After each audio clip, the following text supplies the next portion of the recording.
I'm Sarai. And I'm Haley. And this is Seamwork Radio. Welcome back to Seamwork Radio, where we share practical ideas for building a creative process so you can sew with intention and joy. Today, we're talking about 10 things to do when you're just not feeling very creative. So we're going to cover things you can do to come up with new ideas that get you excited again, things you can do to prepare for when creativity does strike, and things you can do just to get your hands moving. All right, let's talk about creativity, Haley. So our icebreaker for today, when do you feel the least creative? I think that I feel the least creative maybe when I'm like bogged down, when I'm just like too busy, like bogged down with my to-do list, which is kind of ironic because that's probably what I could utilize the benefits that being creative gives me. But yeah, I think it's just when I get caught up in the hustle and bustle of every day. And creativity really offers us a break from that. So it can be such a struggle to find that balance, to honor when you need the extra time for your life, and also acknowledge when spending some time on your creative practice will only be beneficial to you. Yeah, I totally agree. I think that's when I also feel the least creative, is when I feel just overwhelmed and busy and just feel like my whole life is just one long checklist that I'm working off of. That's when I think it really zaps my creativity. I have this quote up on my bulletin board in my office from the writer Austin Kleon that says, "Creative people need time to sit around and do nothing." I think that's so true. I think if you don't have that margin built in to your life, then it's really hard to find your creativity. But like you said, that is when you need it the most. So I think that's why having practices around it is so important, because you kind of have to break that cycle somehow. And I think having things that you can turn to over and over again really helps with that. Well, that's a great way to start off today's episode. But if you have an icebreaker for a future episode for us, there's a question you want to ask us, go ahead and leave it for us. If you're a Seamwork member, you can go to seamwork.com/go/icebreakers, and that'll take you to our thread on our community where you can leave your question for us for a future episode. All right, so let's talk more about creativity. So the bad news is you can't be creative all the time. Your creativity kind of ebbs and flows. That's true for everybody. But the good news is that the more you practice your creativity, the easier it'll come back to you. So sometimes it can be nice to have a series of creative prompts or something like that to get you kickstarted. So that's what this episode is all about, having something to come back to that helps get you back in gear. And I just want to say that it's okay to not feel creative all the time. I think it's totally normal for your creativity to be at a low point, and you shouldn't feel pressured to get it back up to a certain level. And that's not really what this is about. This is more about what are the things that we can do to make ourselves feel better and to kind of put us in the right headspace to at least reclaim some of our creativity, or if that's not possible for you right now, to at least kind of prepare the way for when it does naturally come back, which I think is a great way to look at it. I think if you can set yourself up, whether that is you yourself or your space or your tools, whatever you need to make things work for you better when you do feel more creative, I think that's a great way to kind of get back in the zone without putting too much pressure on yourself. What kinds of things do you do to really help nourish your creativity, Haley? I think that there are a couple of things I do that help a lot. The first thing is that I create routines in my life that allow space for restfulness, because I think that, like you were saying before, is such an important part of like allowing our brains the space to ideate and be creative. So for me, like some of those things include, like, I set a time every single night to read. I try to make it a point to like cook 6 dinners at home every single night. And the time I spend in the kitchen is always like really like restful, and like I would call it like a soft creativity. It's a creativity that comes like fairly easily, and there's not like a lot of pressure around it. So I find that really nice. I also always spend Sundays being like restful with my family. And I think that those things really help. The second thing that I do is setting aside time to be creative, that I don't put expectations on myself. It's just time that I can like go to my sewing room and sew if I want to. I can make a mood board if I want to.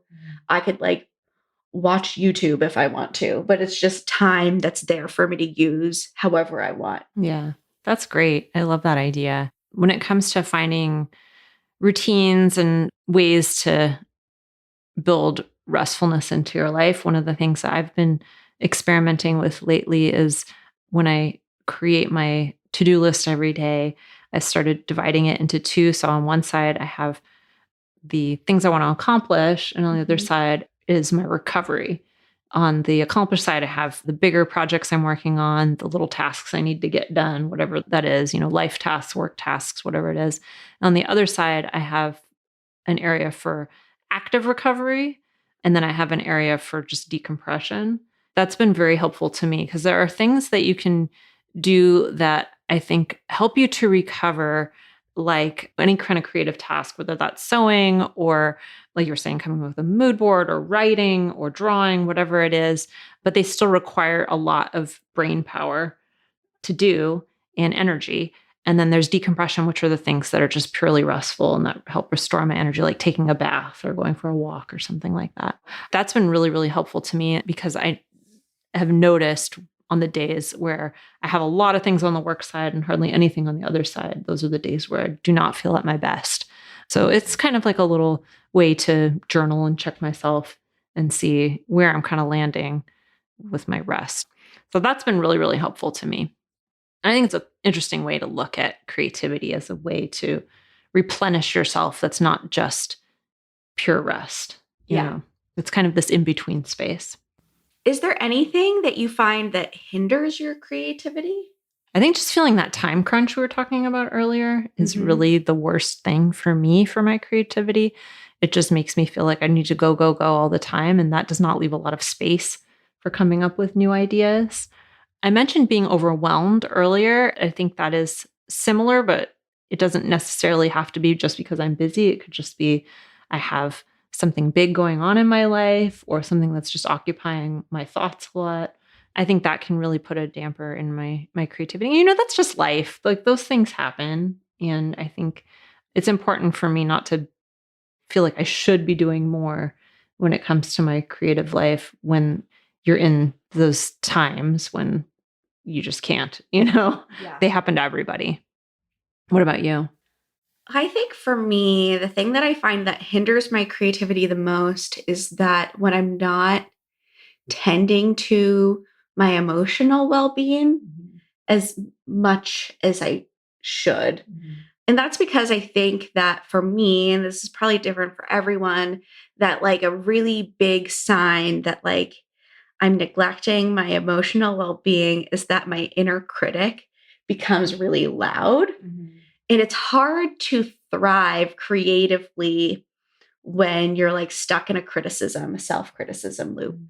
So making sure that I'm like really tending to my emotional well being, I feel like helps to like remove that roadblock for me. So like that could be like, it's different for me based on like whatever it is that maybe like I'm processing or dealing with in that moment. But maybe it's like making sure I go to therapy, journaling, meditating, doing breathing exercises, practicing mindfulness, all of those things can like really help me when I feel like that like inner critic is just like, she's being too loud. She's noisy. Yeah, absolutely. All right. Well, I am going to kick us off with some tips. I'm really into this list. I think we have some great tips here. Tip number 1 is to watch a movie with really good costumes. I know for me, a lot of the times, I'm like really drawn to like period pieces when I'm like really itching for like a great costume moment. But if period pieces aren't your jam, maybe you're into something that's like a little bit more fantasy, more fantastical, but anything that just has costumes that you're really excited about. And I like this because it's that more like passive kind of creative rest where you just get to like sit there, eat your popcorn, watch your movie or your show. Do you have any favorites? Let's see. Do I have any favorites? I mean, I used to like love Mad Men Mm-hmm. because I love the Oh, the costumes are costumes. incredible. I've watched some of The Marvelous Mrs. Maisel, and if you're a Mad Men person, I feel Mm-hmm. like you would also enjoy the costumes. I think the costumes on that show are like pretty fun. But I mean, you could go like the Jane Austen route Mm-hmm. as well. You could watch Bridgerton. I feel like their costumes have like the nod to historical, but also they're not. So there's like a little bit of room for play there. Yeah. What about you? Oh gosh, so many. I really like watching old Hitchcock movies for the Oh, costumes I and mean, just like so yes. many incredible just visuals overall, not just Hmm. costumes, but the visuals, I think are really amazing. Sofia Coppola's Marie Antoinette, I Uh-huh. think, just is really visually stunning. I love watching that one still to this day. And then the 1930s are definitely my favorite era for fashion. So movies Yes. from the 1930s. I love watching the Thin Man movies. Myrna Loy's costumes in that are just like so over the top and cool and cute. And she's amazing. I just love her. If you haven't watched the Thin Man movies, they are hilarious. They are really, really funny. So I'd highly recommend those, but the costumes are great too. Your reference of Sofia Coppola reminded me that I really want to go see Priscilla, Yeah. which I am prepared to be delighted by the costumes in that as well. Absolutely. All right. The next tip is to go on a field trip. So, some ideas for field trips that can really help to ignite your creativity, especially around sewing, are going to art museums. I think art museums are just a great source for inspiration for visuals on all levels, color, especially for me. I love this idea.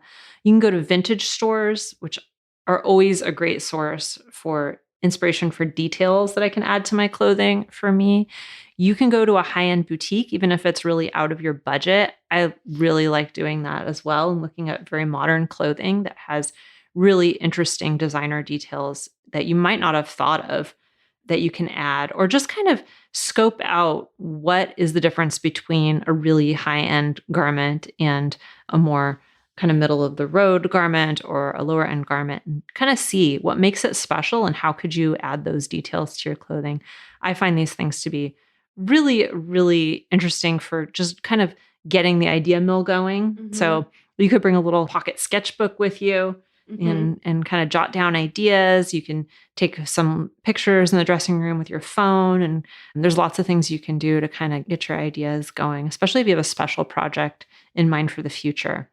Or you can go fabric shopping and kind of just take a look at what fabrics are out there. And that can also sometimes spark ideas. Even if you don't buy anything, I think it's great. You can go swatch shopping and just pick up a bunch of swatches, take them home, start using those to make mood boards or create palettes. If you do the Design Your Wardrobe program, you can use that to create a palette for your next seasonal wardrobe. I think that's really fun. I just did that for spring and it is a really fun thing to do. So I think all of those really helped me to get going again. A little side story on high-end boutiques. When I lived in LA, I used to go to like Rodeo Drive and go see like the really fancy high-end designers, their clothing, like Mhm. IRL.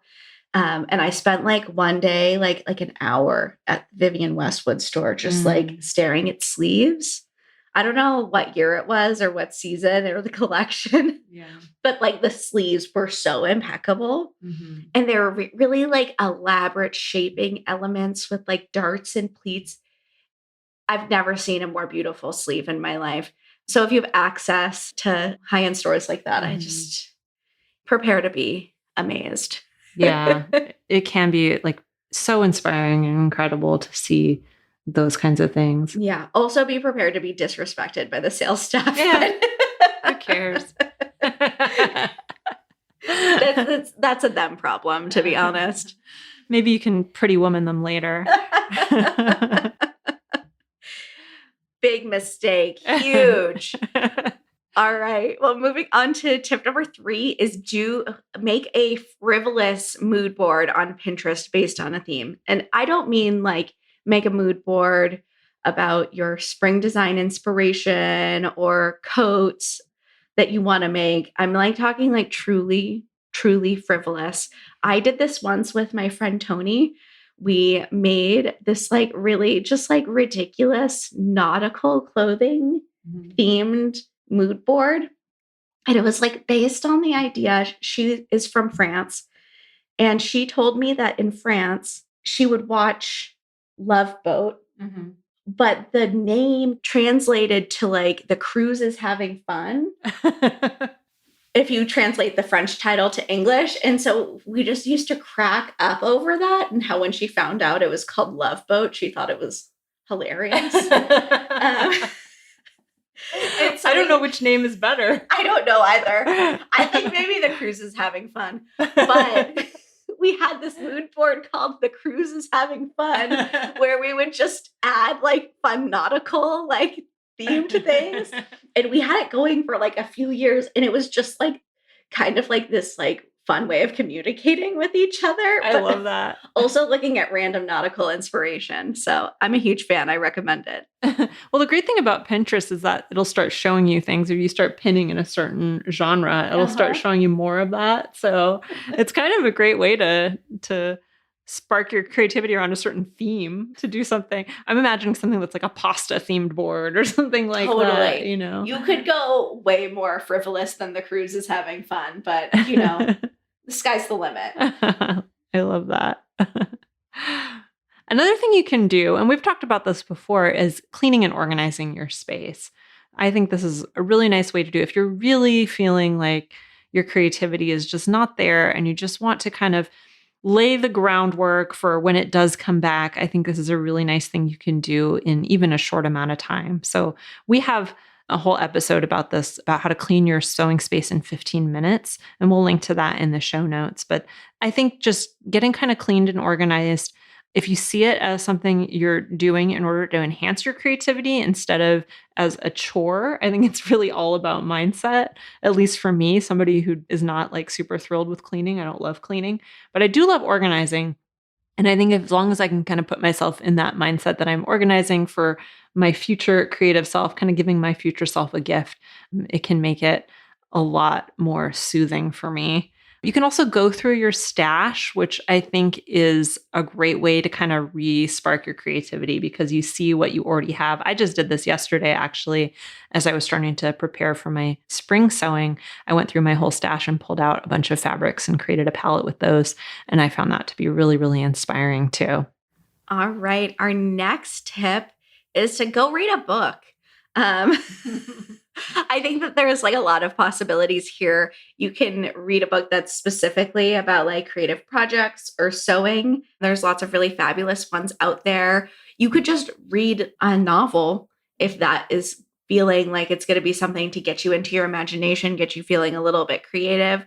Or you can go to the library and look at fashion books or art books as a way to kind of rekindle your inspiration, or a bookstore. I'm fond of the library.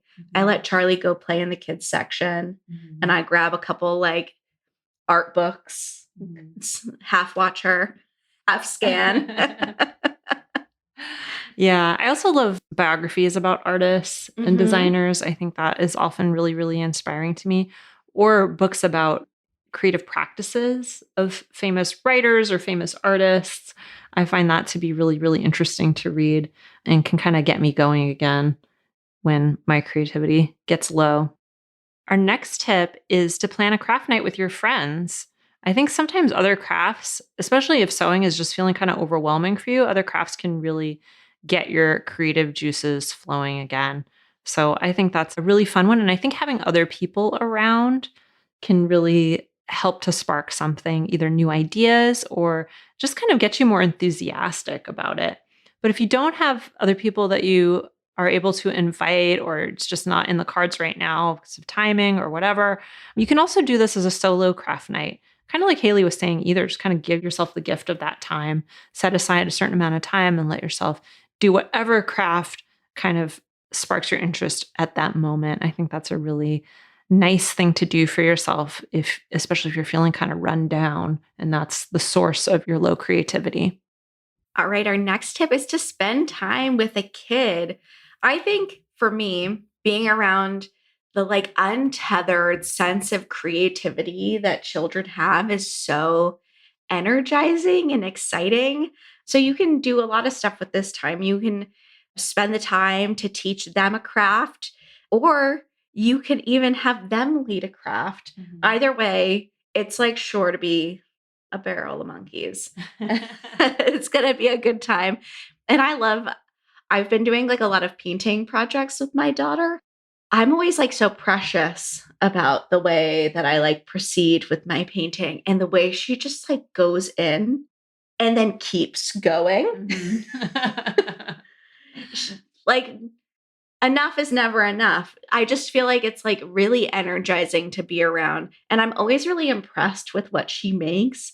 And it reminds me that like when we don't let our inner critic get the best of us, when we just like create with pure joy, that like we can make just like the most exciting things. And even if we don't make the most exciting things, we're having fun, which is probably way more important anyway. Yeah, absolutely. I love that. Whenever I visit my niece and gets her crayons out and she's drawing, she always she just leads me over to her little drawing desk and wants me to draw with her. And it's so fun. I just love it.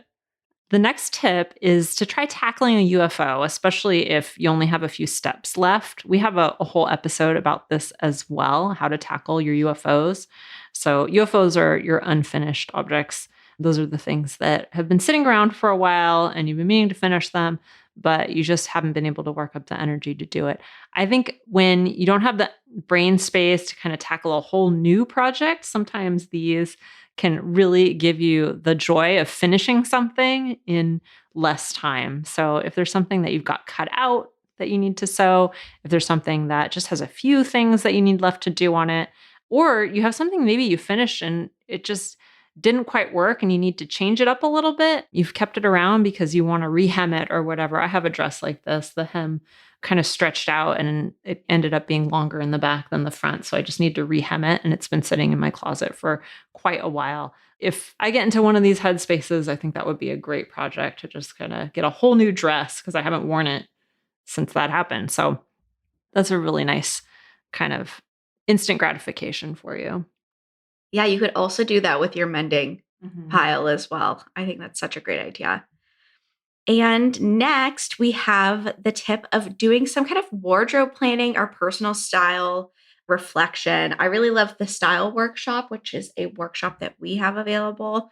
It's really great at reflecting on your personal style and kind of giving you some more perspective on like the things that are going to serve you best in your wardrobe so that when you do feel that surge of creativity, you are prepared with some more information, or maybe the act of doing the style workshop or some style reflection is the inspiration that you need. Mm-hmm. Yeah, I love that. And then the final tip is to basically find a community of people that you can talk to. So the Seamwork community is a great place for that. You can connect with other creative people and see what they're making, which I just think looking at other people's projects, even if their style is completely different from my own, can be so inspiring, not just for ideas for my own sewing, but just the enthusiasm that we have in our community can be really, really contagious. I find this with sewing. I find this with a lot of different things. Being around people who are doing ambitious things and enjoying the process is one of the most motivating things in my life.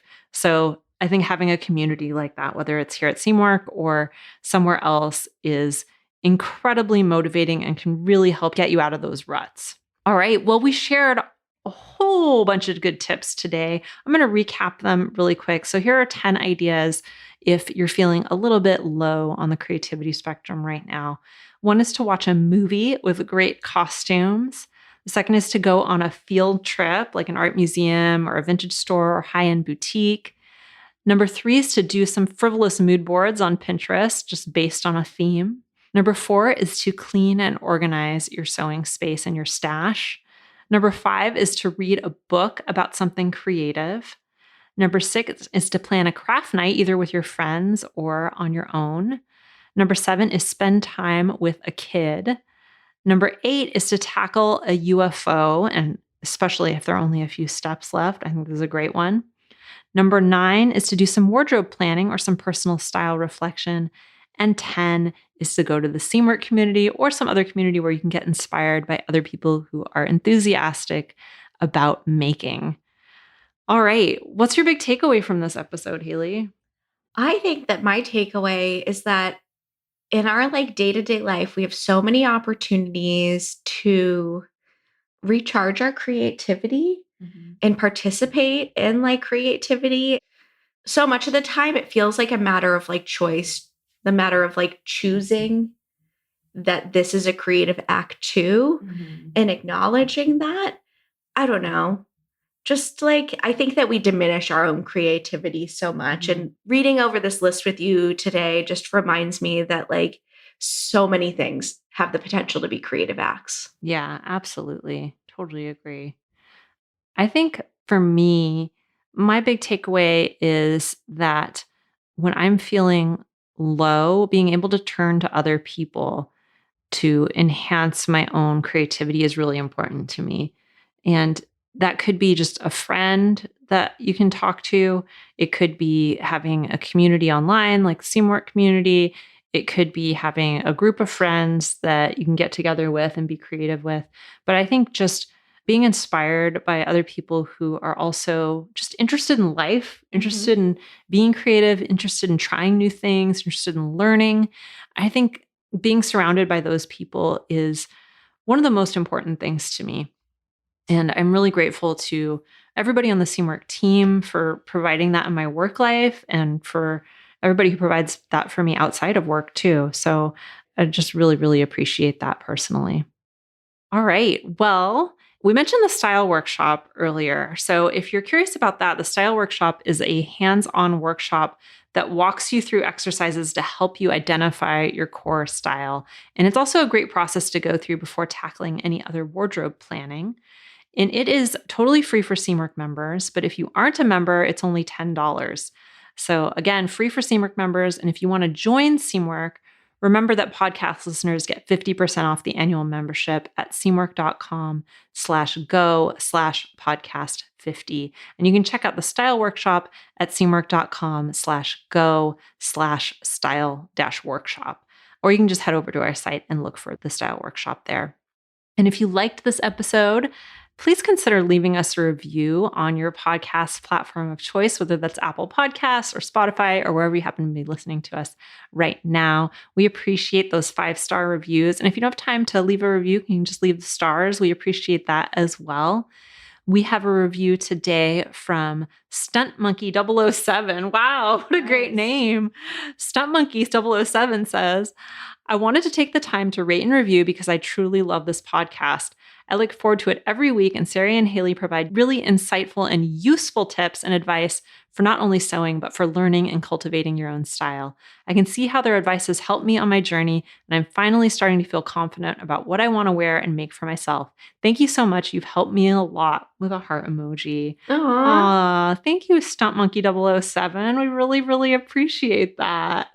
I love that. That really makes my day. So I truly, truly do appreciate that. If you want to follow us on YouTube and see our videos over there, you can follow us over at Seamwork Video on YouTube. You can also follow us on Instagram at Seamwork.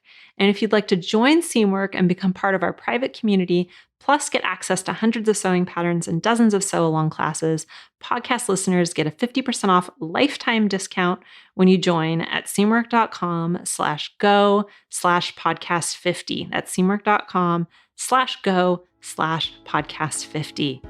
That does it for us this week. I'm Sarai. And I'm Haley. And this is Seamwork Radio. Seamwork Radio is brought to you by the team at Seamwork. Seamwork's an online community that supports you in creating a wardrobe that feels right for you. When you join us at Seamwork, you become part of our private community of makers, and you also get access to monthly sew-along classes, a library of over 200 sewing patterns, and tons of great resources to help guide you through the sewing adventure that you choose. Podcast listeners can get half off a Seamwork Unlimited membership, which means you can download as many of those 200 plus patterns as you want at any time, and our community will be there to guide and support you. If you'd like to join us for half off, just visit seamwork.com/go/podcast50. You can also find us on Instagram at Seamwork, or visit our YouTube channel, which is called Seamwork Video. We love hearing from you, so let us know if there's a topic or a personal story that you'd like us to cover. Thanks for listening to Seamwork Radio.